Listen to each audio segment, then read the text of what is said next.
Hi there, and welcome to Left Hook. I'm Scott, here with my cohort Jenna. How you doing, Jenna? I'm doing well. How are you, Scott? I'm doing okay this week. So, today we wanted to talk about the recent protests from this past weekend on the 19th, which was the second large-scale nationwide protest in less than a month. We also wanted to talk about the DNC vice chair fighting for better candidates instead of just more tenured older ones. But first, we wanted to take a look at the Secretary of Health and Human Services, Robert F. Kennedy Jr.'s trash talking autistic children. So let's get into all that. Round one. This week, RFK addressed autism, a subject that he clearly is an incredibly educated and expert person to talk about. As someone who has no medical degree and really no scientific training whatsoever. I'm speaking as someone with experience, as someone on the spectrum Right. that understands what the neurotype is like for us and how absolutely fucking amazing we are. I refuse to try to divide us as a community amongst, if you're low support needs, medium support needs, high support needs, without diminishing the impact it has on all of us. But I'm saying, as far as what he's trying to do and institute a registry, Yeah. um, on the spectrum, we're all fam. There's no difference between us. Some of us could make the case like it must be nice to wear your disability on the outside, right? And that all that's meant to do is just to divide us, right? No, we are all the same over here.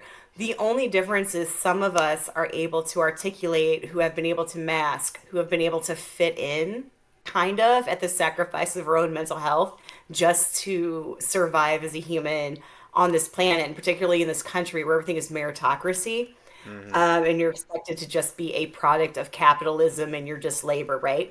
So we are an inconvenience to people, one, not just because we absorb educational resources too much, but there's also a factor to consider that our pattern recognition, all of the things that we can see in people, that we don't comply, we don't believe in hierarchies. All of these things combined is completely antithetical to an authoritarian regime.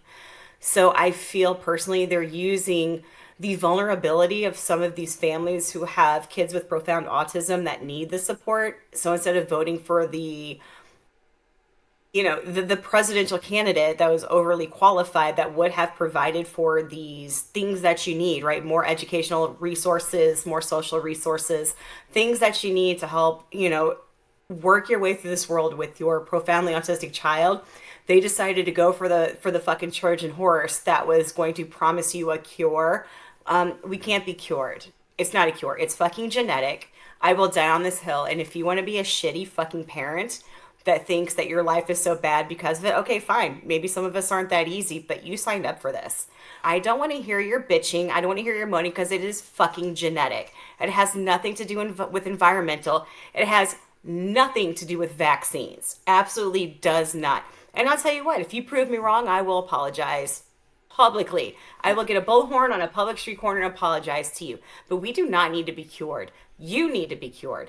We need accommodation. You refuse to do it because you lack the capacity to do it, because you all are sheep. And the whole reason they want to eliminate us, neurodivergence, which is not just autism, it is also ADHD. Anyone that has problem reading, right? Because maybe they're dyslexic. It is a big scope of people. And you know what? We clock people. We call bullshit. We don't follow hierarchies. We are a threat to the status quo. And what fascism requires is that people follow the status quo. So they're using these profoundly affected people, adults and children, to get into this space where they're going to put us on a fucking registry. Okay? It has been a challenge, but I would never ever give it up. Right? And I understand I'm not in the same situation as other people, but Right. I'm fired up about this because the only people that are going to protect your children when you're willing to sacrifice them off to a fucking camp, because God forbid they ruin your Hallmark moment, are us. It's the adults that do have the ability, that might be low support needs, that might be, ASD level 1 as opposed to 2 or 3. Like, what would, like, they're against abortion, But there's a triple, they specifically designed a prenatal test to find out if your child has Down syndrome so you can decide if you want to, bring them into this world or not. Hmm. But all the, abortion thing, like if you could predict a child was going to be on the rainbow spectrum, so to speak, or the neurotypical versus neurodivergent spectrum, I bet they'd be pro-choice then, because that's exactly what they're telling us. We don't care. Put you in a camp. You're inconvenient for me and my perfect life. And you're going to hide behind this crazy ass administration and this guy who seems to think that, like, autism is a fate worse than fucking death. Like, you'd rather take the chance of them dying from measles than autism. That says a lot more about you than it does our community. And I hope you reflect upon that, because you're kind of a piece of shit. Yeah, the whole And measles thing with him with vaccines is ridiculous. Yeah. That It's he, awful.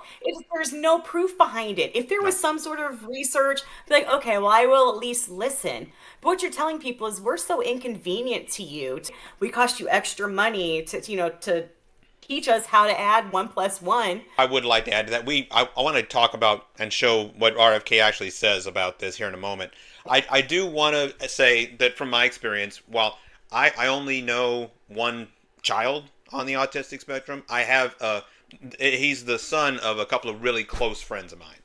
And on the other side of the experience that what you're talking about, I know you clearly have had experience with parents who don't want to be responsible, don't want to take the steps to take care of their autistic children, see them as some kind of a burden.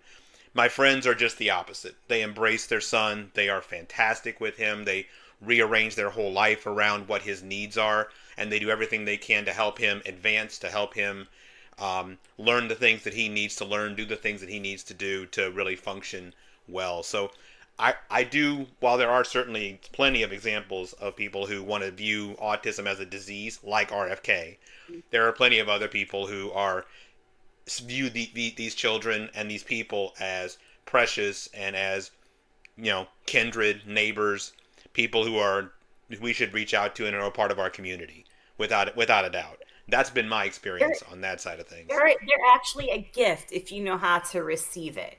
Hmm. We tend to make people uncomfortable. We kind of lack some nuance, which means we're very literal. Okay, Right. you have to explain to me, tell me point blank what you want, and Hmm. only because I have over 4 decades of experience of doing this can I kind of blend in and mask, as they like to call it. Right. I have found that the neurotypical experience is actually more detrimental to society than the neurodivergent experience. And I'm not trying to cause division by saying one's more superior than the other.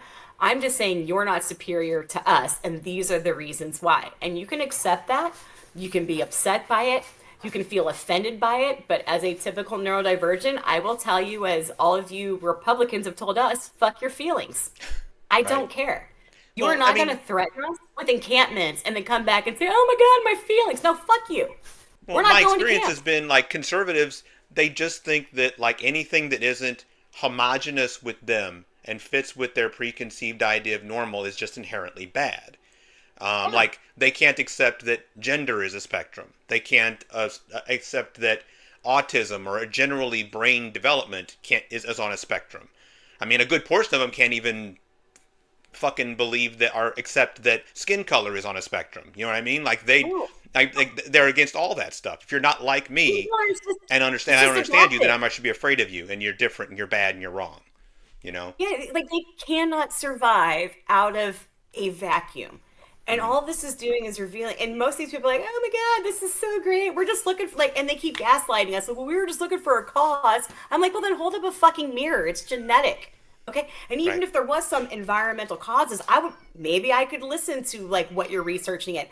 But when the person that you've sent to represent you and speak on this says, hey, you guys are fucking awful for society and you bring no benefit and you'll never pay taxes, which is a very fucking weird lead off for someone that represents a party that hates taxes and That's big a great government. They segue. want us to worry about us paying taxes and putting us on a fucking list. Let's hear No, that we're right not now. going to do Actually, that. let's hear RFK talk about that. Yeah, let's react on the other side of this crap.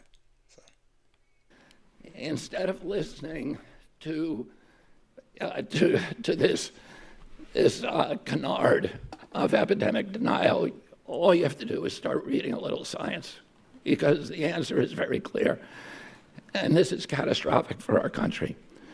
There's a recent study by Blaxell et al. And a team of other researchers that said that the cost of treating autism in this country by 2035, so within 10 years, will be $1 trillion a year. This is added to already astronomical healthcare costs. And then there's an individual injury. These are kids that, this is a preventable disease. We know it's an environmental exposure. That's a complete lie. We both know it.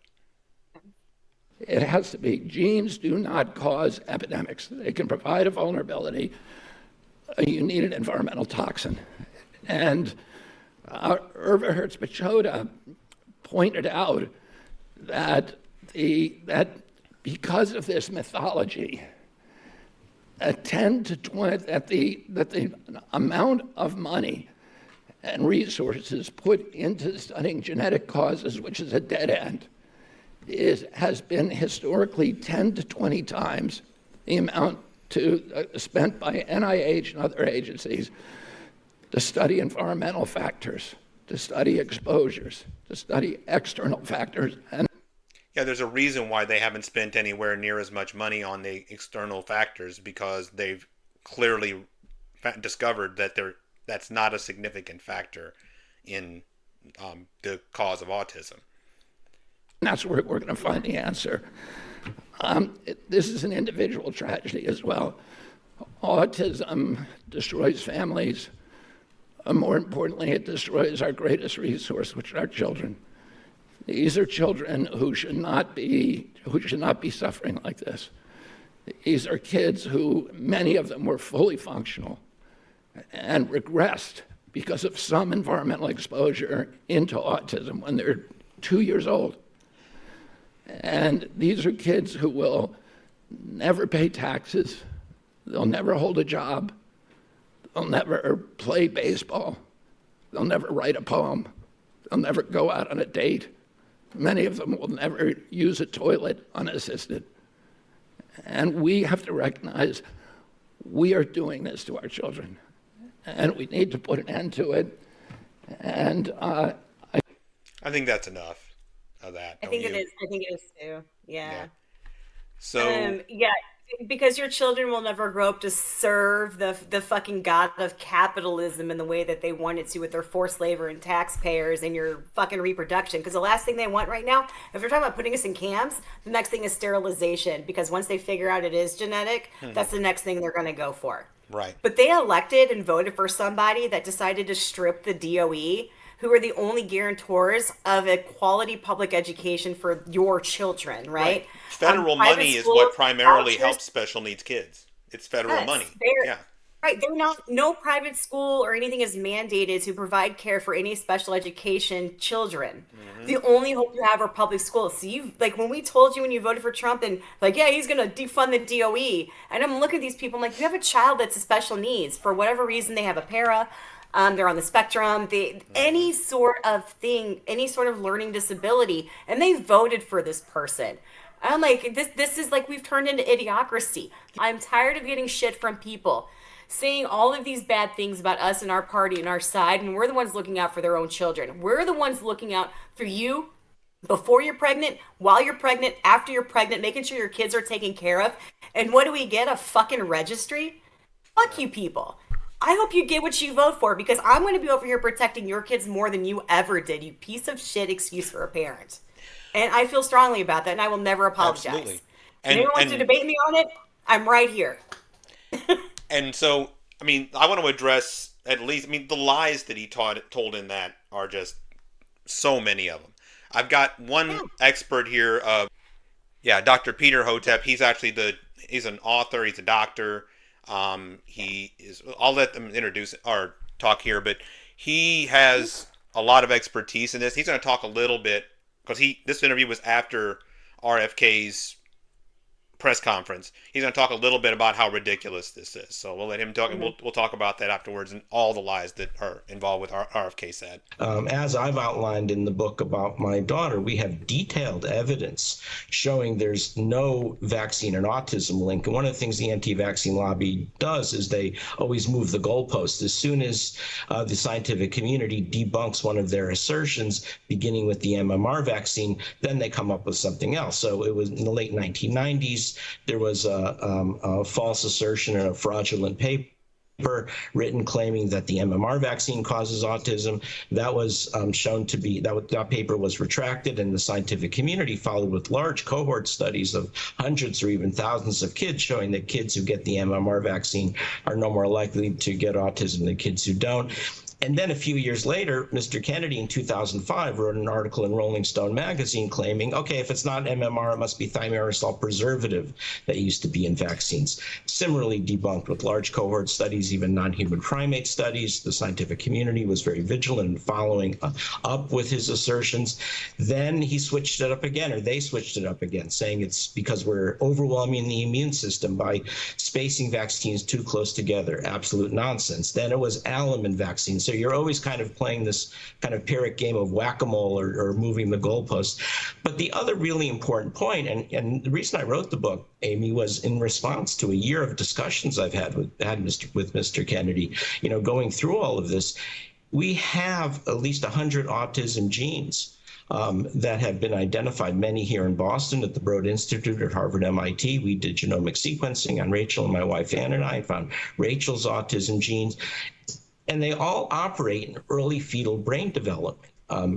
Very early on in pregnancy, that's when autism occurs. This is a genetic process, and yet he dismisses all of the massive scientific evidence, the fact that all of this is occurring in pregnancy. And what's crazy about this is, and I'm taking it more because I'm not autistic. At least I don't think so. I don't think I fall on the spectrum, but. I'm gonna hold your hand when I say this. There's something a little spectrumy about you, or at least neurodivergent. Hey, I mean, I'm fine with being neurodivergent. I'm all good with it. Own. Well, I can smell them a mile away, and no one ever believes me because they think it's a disability.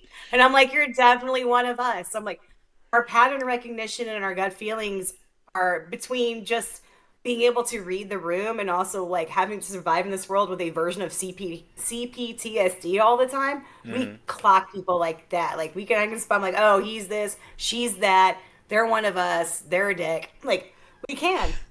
Well, if I am, I'm proud to be. It's fine with me. It doesn't change anything about how I view myself. That's for sure. But I want to move to something that RFK claims all the time about how the rates of autism are going up. And he cites evidence about how the rates in children are, diagnosis is on the rise. And I mean, the diagnosis is really the only thing that is on the rise. I think most people who are watching this know that and actually I'm going to show him talking about this in a minute. But he's going to claim that the diagnosis rate means that more kids are getting autism all the time. So, I mean, you probably have already heard this, but in any case. One of the things that I think that we need to move away from today is this ideology that the autism diagnosis, that the autism prevalence increases, the relentless increases, are simply artifacts of better diagnoses, better recognition, or changing diagnostic criteria. So he's full of shit on that. While yes, the diagnosis rate in children has gone up, it's gone up in every single age group. I'm going to show here that it says here, a new study published shows the number of children and adults diagnosed with autism spectrum has increased by 175% in a decade.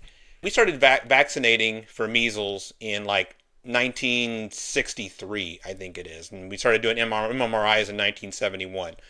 And while cases are going up in kids, adults are skyrocketing. In fact, the article itself says that it's somewhere in this article that for adults in general, the increase has gone, or in general for the whole population has gone up 175%. For people between 25 and 34, the rate's gone up 450%.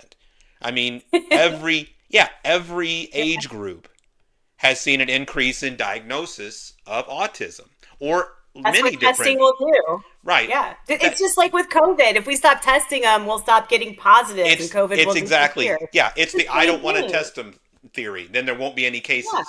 But luckily, our ability to recognize autism and the reason why it's important, obviously, to diagnose autism is so that you know how to treat it. You know how to deal with it. I treat probably not the right word. You know how to handle Accommodate. education Accommodate. and That's how it. to Yeah. help children get through that so that they can be who they are without being, Mhm. like you said, having to mask so much, having to adapt Yeah. as much to society. Society can adapt a little bit to them to give them what they need.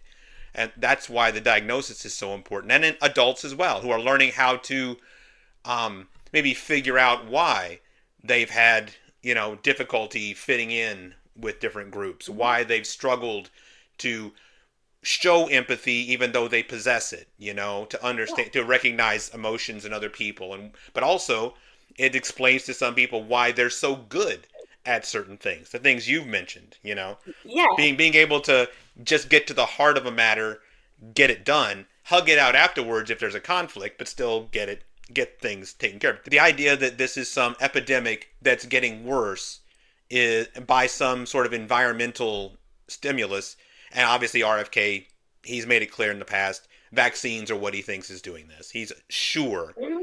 that it's vaccines, and he keeps moving the goalpost on what type of vaccines and what the actual environment, because he's reaching. Because like you were saying earlier, there's so many people like him who want there to be a cure for it. They want it to be a disease because you can cure a disease, instead of it just being where people fall on the natural spectrum of humanity in the way that the brain develops, and us being able to try to incorporate everyone, all the diverse different ways that brains function into a society, and use their strengths and adapt to whatever their weaknesses are. Obviously, people who are neurotypical have plenty of weaknesses, as you highlighted yourself about how emotionally vulnerable they tend to be compared to autistic kids.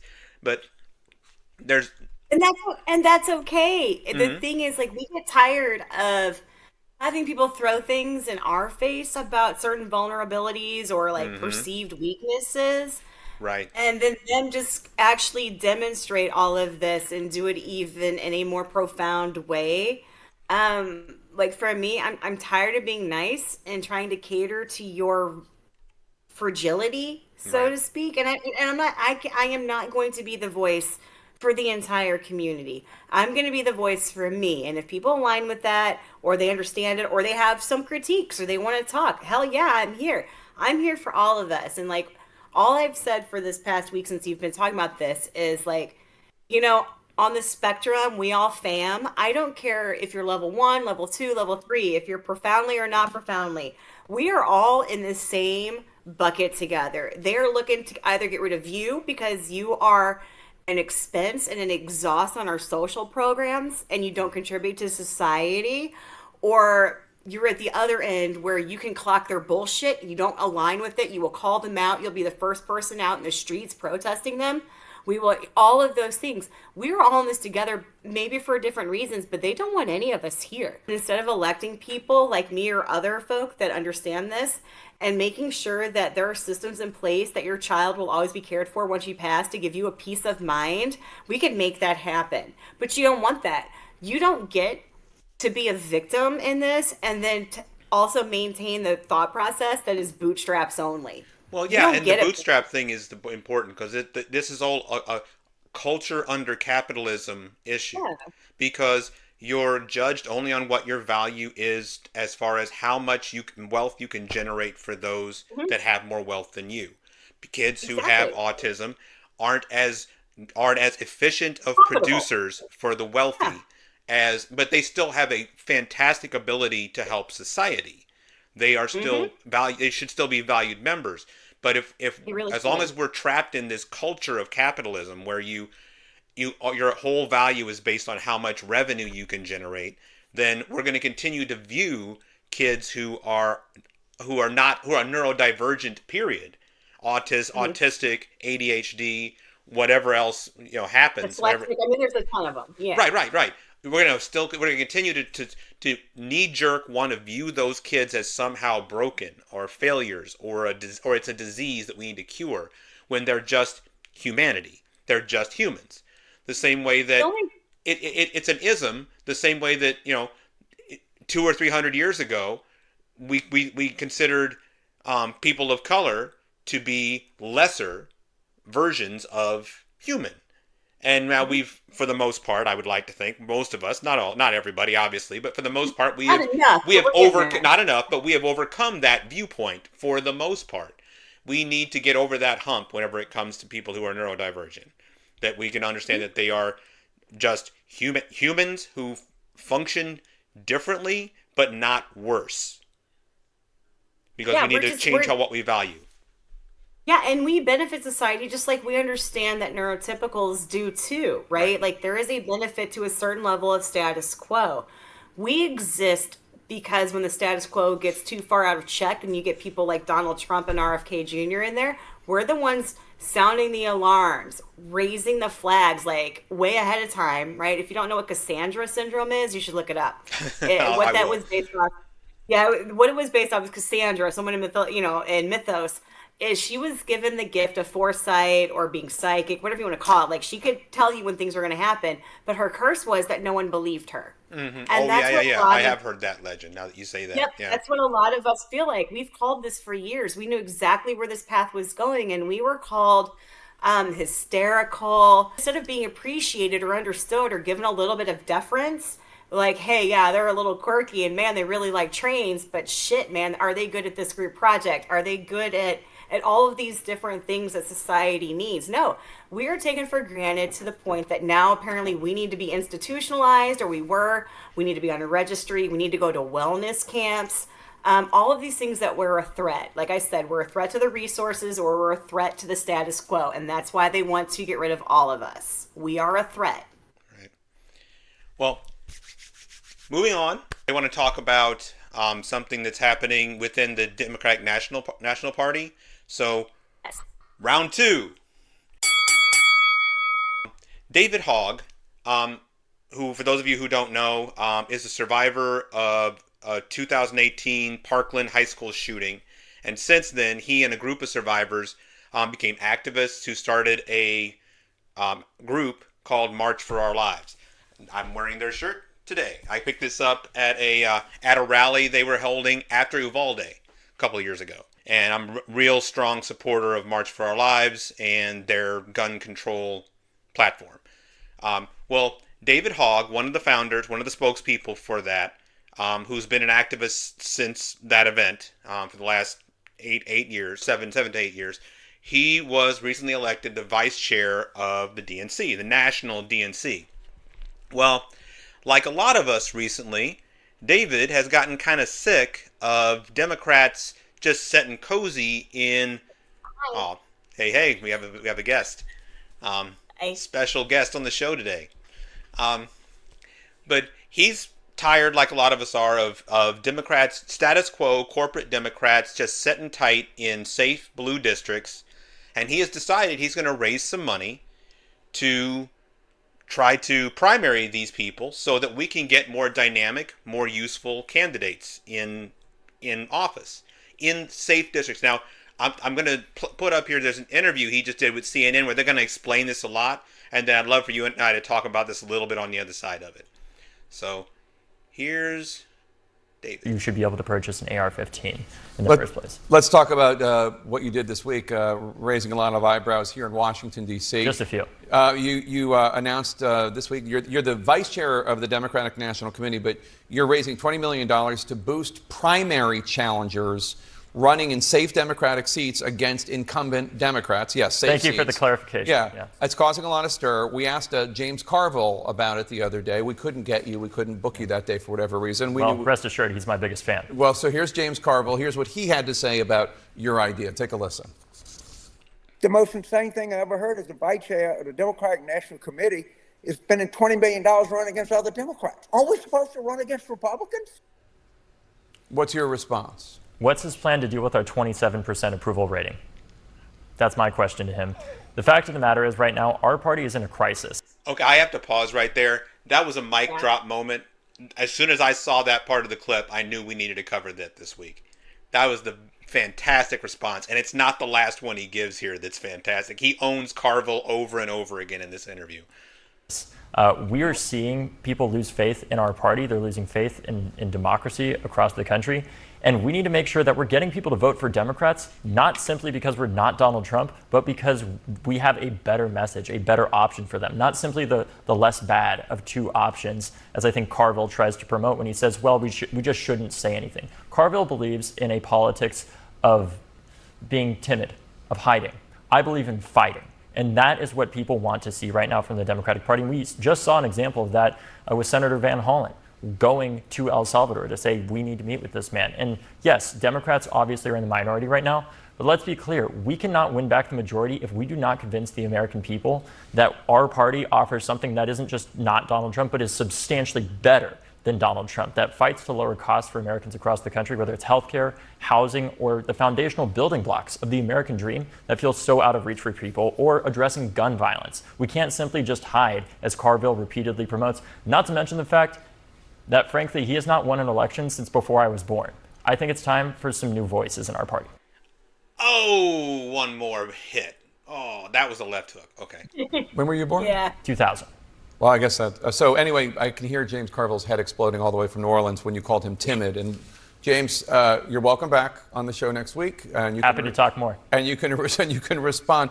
Who are some of the Democrats that you want to primary? Yeah, he talks about this for now, and just, he starts to ask him about who he wants to primary, and I think that smartly, David is really cagey about naming names about who he wants to. He wants all the Democrats in all the safe Democratic districts to be shaken in their boots right now, and to go, I wonder if he's coming for me. I wonder what he's going to do.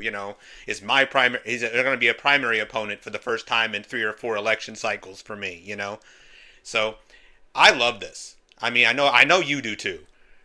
Yeah, I do. Yeah. I really love it. I've been waiting for this moment. I've been screaming for this for like the least best 4, 6, 8 years. Right. Like, we need to shake this up. It's like the party of the Democrats have become right of center, represented by boomers, basically, like the boomer generation. Right. I'm excited about this, and I particularly would love to stick it to James Carville because he called us the party of, what is it, mostly preachy women or mostly preachy females. He might have even said females, which is even more disrespectful, right? I remember when he said that during the race and tried to blame us for, Madam Vice President losing. And I'm like, you haven't been relevant in 30 years. Like, why is anyone still giving you a mic? Like, why are they giving men microphones? Like, there's a whole sound bit on TikTok about it. Like, stop giving men microphones. He is one of them, okay? And if he would have stood up as strongly against the Republicans as he has against the Democrats, just like the ultra-progressive left, right? Which is another conversation we can have. If they held themselves as accountable or the Republican Party as accountable as they tried to do the Democrats, we would be winning. But it's basically, let's keep doing the same playbook and then pointing our fingers at each other when it doesn't work out. I'm like, this isn't working. This is a losing recipe. As far as I'm concerned, the traditional Democratic Party is fucking over, and needs to be. It's crumbling. Yeah, the establishment Democrats, the corporate Democrats are crumbling. And from that, the ashes of that, you're seeing a more progressive, more left-swinging movement coming out of that. And it's partly reactionary because of how far the country's being pulled to the right by the current administration.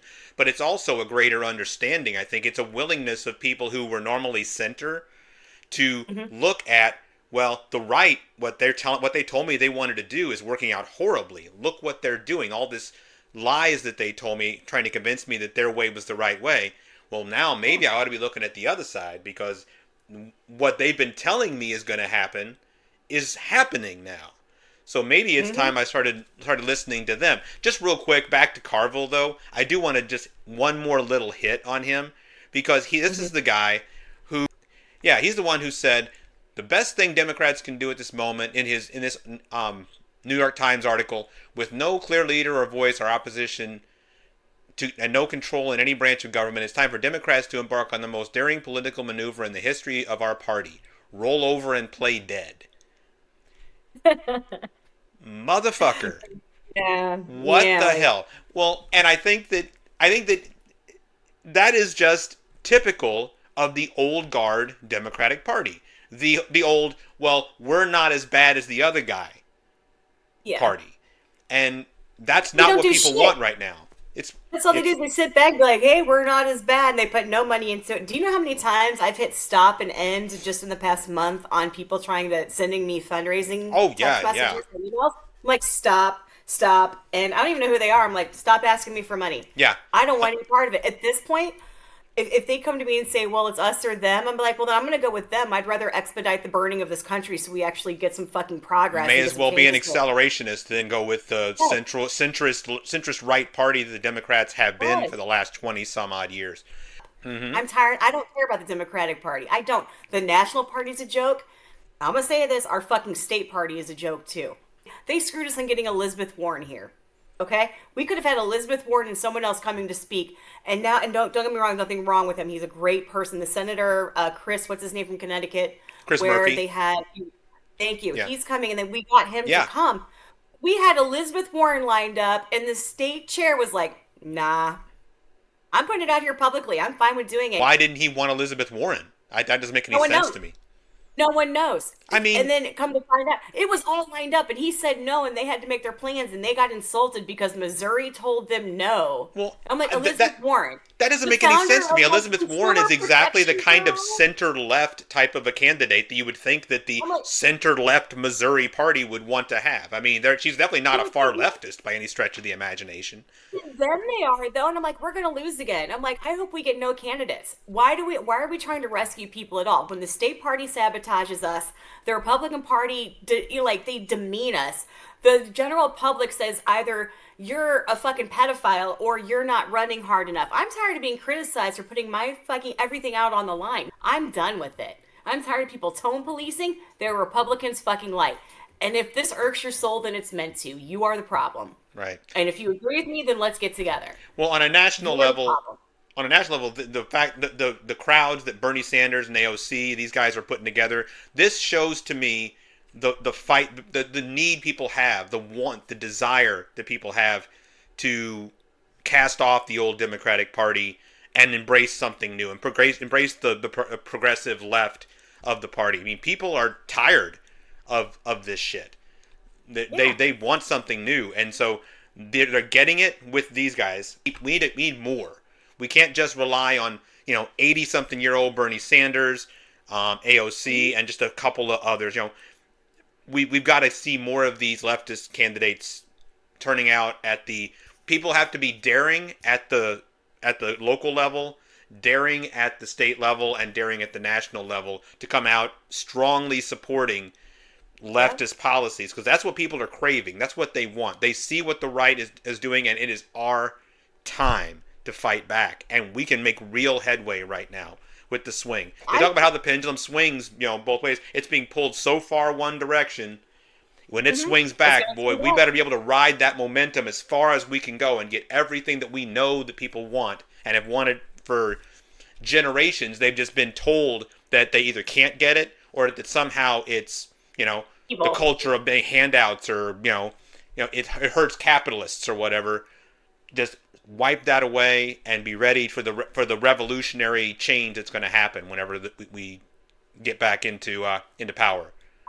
I would much rather lose as a loud and proud progressive that supports healthcare for everybody, which, by the way, healthcare, abortion care is healthcare, trans care is healthcare, and healthcare is a human right. No qualms on that, no apologies, okay? Right. I believe in that, and I'd rather lose with those ideals, which I did twice. I did lose twice, but I'd rather lose with that than try to cater and fold to try to be a centrist and a semi pseudo Republican to try to get they're not coming to us. The only way those people are coming to us is if they are personally affected, and as soon as those issues are resolved, they're going right back. Yeah. We've learned that on social media with that stupid farmer. Oh, right? yeah, he totally went back to the right. Now that he got whatever money he needed, yeah. Yes, real quick. He didn't get his fucking welfare, but he calls it a subsidy. He didn't get our tax dollars as welfare, and he freaked out. And guess what? He finally got that check. Guess what he's doing? Which I told all of them that were catering to him and kowtowing to him. I said, as soon as his needs are met, he's going to turn back against us. Guess what? I was right. So, but people are, as we just said, people are fighting back. So what I want to do last here before we wrap up is I want to go to the local protests that just happened over the weekend. So round 3. Right, the protests this weekend, April 19th, there was a protest. And again, this is the second time in a month that we've had large crowds all across the country. We had crowds in DC, we had crowds in like Miami, we had crowds in New York City, but all across the country. Again, after the hands-off protests that we had on the 5th, we had this happen. We're going to have more upcoming too. But we had great turnout here in St. Peter's. There we go.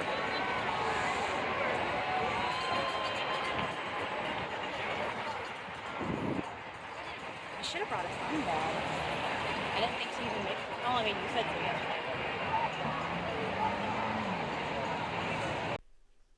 So tell me about your experience at the protest, Jenna. I thought it was great.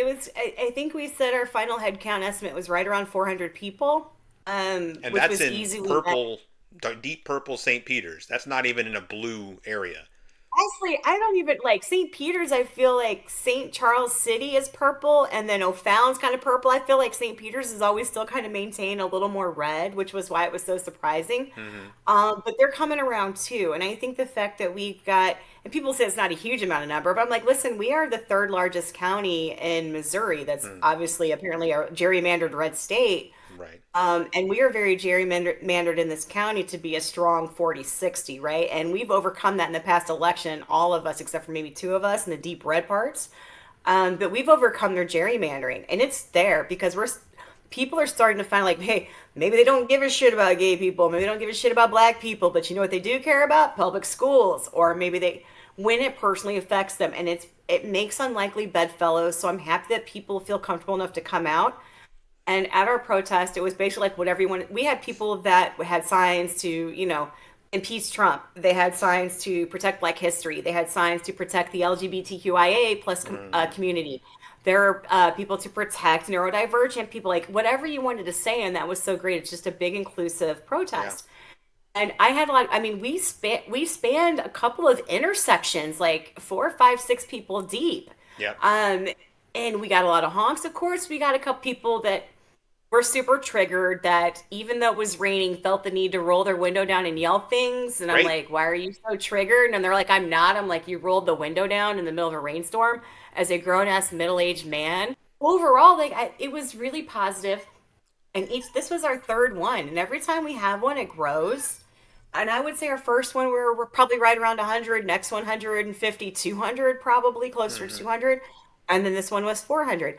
Every time an executive order comes out or a news story comes out or the stock market drops and people's 401k is threatened, whatever it is, more and more people come out. Yeah. So continuously doing this is good to keep people united. It forms community. We talk to each other. These are the same people that we get to organize to testify at our state capitol, at our school board meetings, at our county council meetings, at our local city council aldermanic meetings, whatever those things are. These are the people we get to run for office. It's all building for all of this. This is where it is, right? The Republicans put in the work for the past 40 years. They didn't do this shit overnight, right? And we're not going to do it overnight. We are... In the classic quote, we are planting the seeds for a tree whose shade we may never know. I interviewed a few people out at the protest, and almost everybody I talked to was talking about other people that they were out there protesting to protect. Like there was a lady who was a heavily tattooed woman who was out there with her teenage daughter and protesting so that she would have a better life, and she wanted to show that.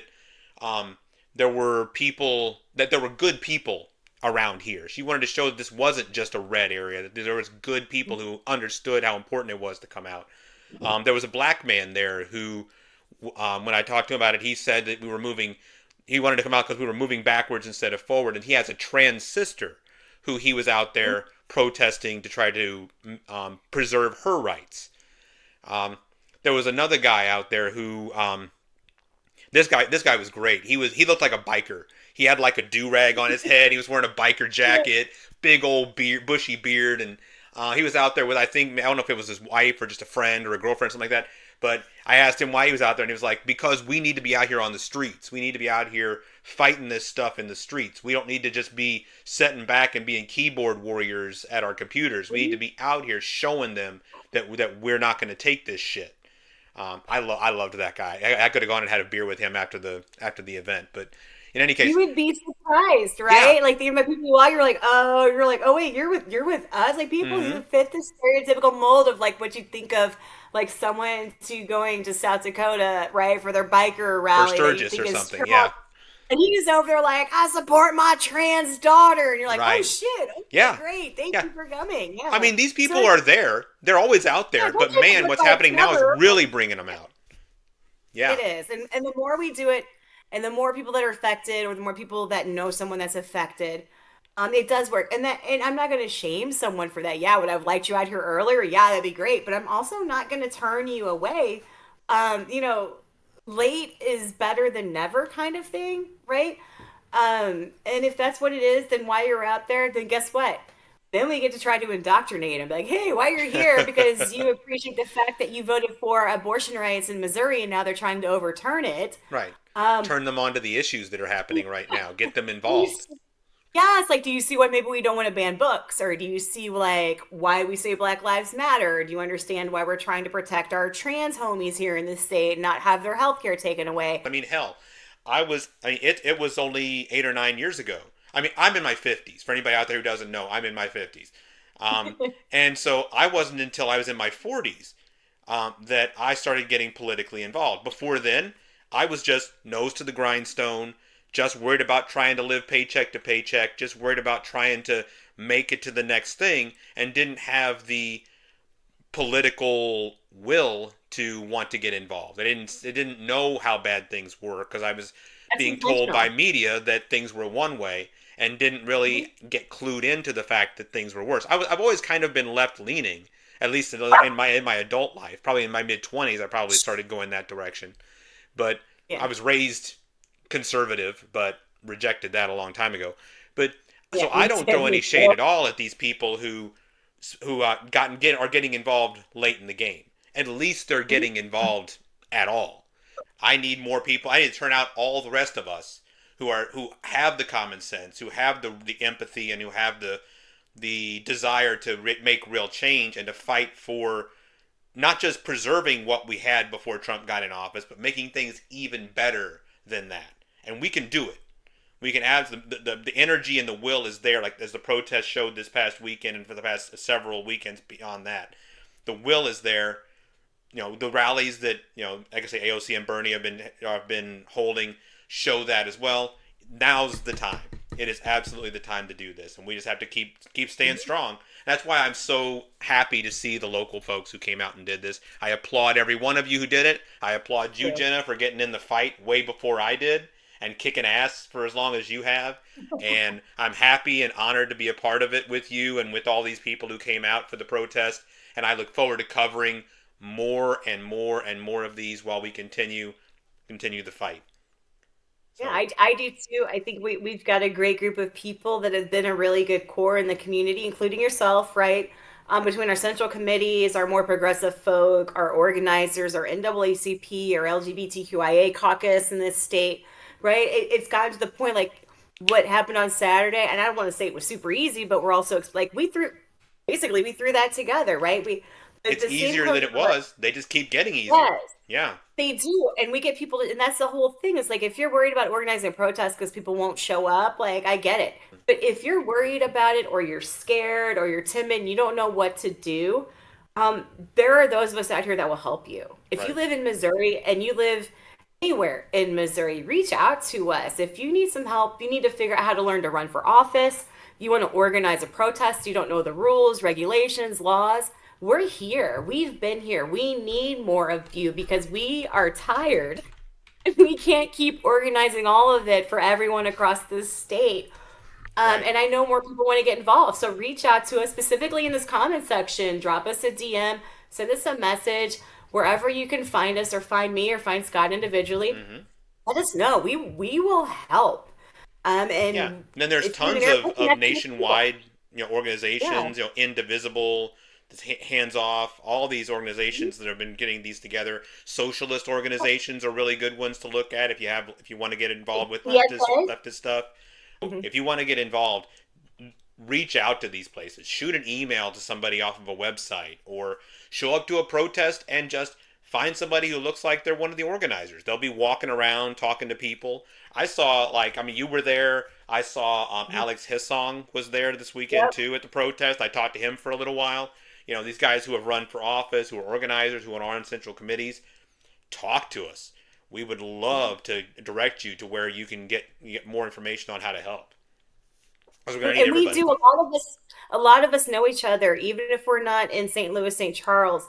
If there's people in Northwest, Southwest, Southeast Missouri, a lot of us have been in this for so long that we all kind of know each other, if you know what I mean. And if we don't know the right person, we will find someone that knows the right person, because Missouri is like a big little small town kind of thing. Yeah. So if you happen to be in Columbia and you're watching this, let me know. I'll connect you with the person you need to know. If you are in Kirksville, or if you are in Caruthersville or Springfield, or up at Northwest Missouri State, you're fine. We know people there.